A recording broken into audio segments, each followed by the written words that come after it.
Welcome po sa aking YouTube channel. Sa mga hindi pa po nagsusubscribe, please click the subscribe button po. At huwag kalimutang i-click ang notification bell para ma-update po tayo sa mga new upload videos. Ayan po, early morning ay mag-walking po tayo sa ating farm po. At titignan natin po ang ating mga tinanim po ng mga fruit-bearing trees tulad po ng rambutan, lychee, ayan po, at ang ating abyo, yung yellow na kainito. Ayan po, medyo makapal na naman po ang mga damo, ang bilis pong lumaki. Ayan po. Ayan, makikita nyo yung iba malaki na, yung iba maliliit pa. Ayan po, dito naman po sa may parting yung burol niya po. Ayan yung burol niya, dati ang linis niya, ngayon ang bilis po lumaki yung mga damo po dahil sa tag-ulan. Ayan, natamnan na po rin yan, kaso na nakakaberad po ng mga damo. Ayan po. Ayan, kung makikita nyo, ngayon po, pakita natin tulad ng isa na ganyan. Rambutan po yan. Ayan. Natamnan na po dyan. Yung parang buntok niya, natamnan na po.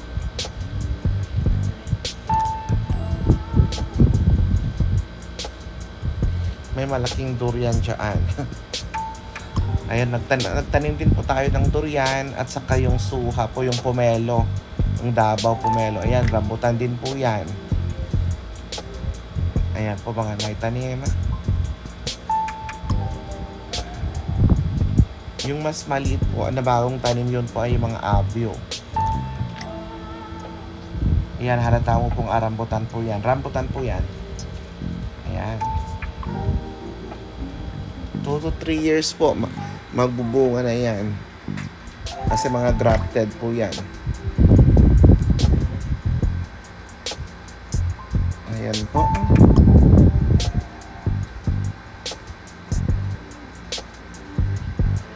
Medyo madamo, kailangan na naman ng linis. Ayan, malaki din po yan, rambutan din po yan.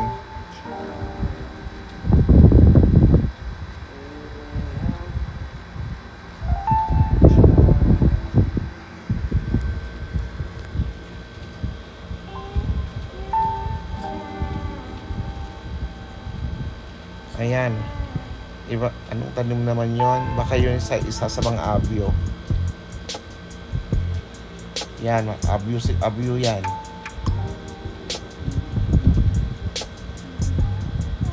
Ayan, abyo po yan.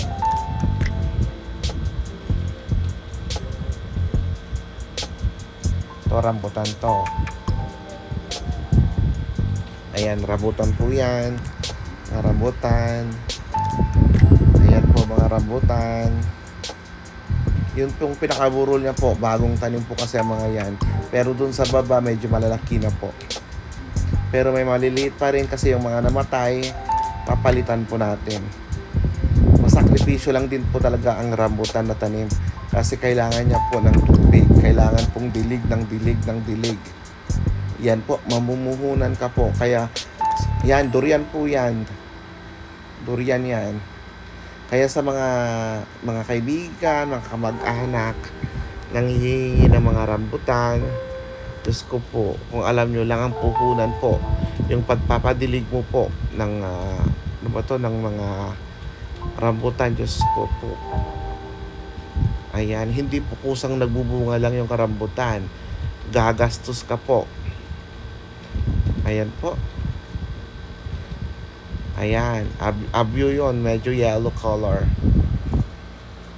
Ang tinatawag ko po yung abyo, yung pong kainito na yellow color po. Ayan. Ayan po.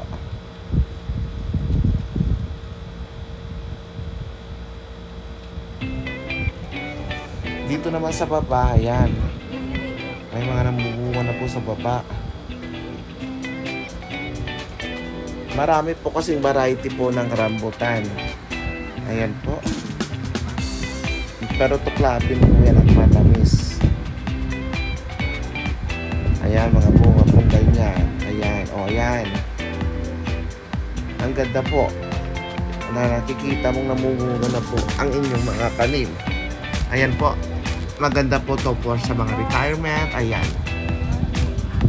Diba? May mga kalabasa din po dyan na naitanim. Ayan. Lumalaban po kasi yung walang tigil po na bagyo dito po sa Ilocos noon. Kaya ganyan. Tignan nyo din yung rambutan namin. Bakit ganon? Dahil po yun sa bagyo. Ayan po. Tira po yun ng bagyo.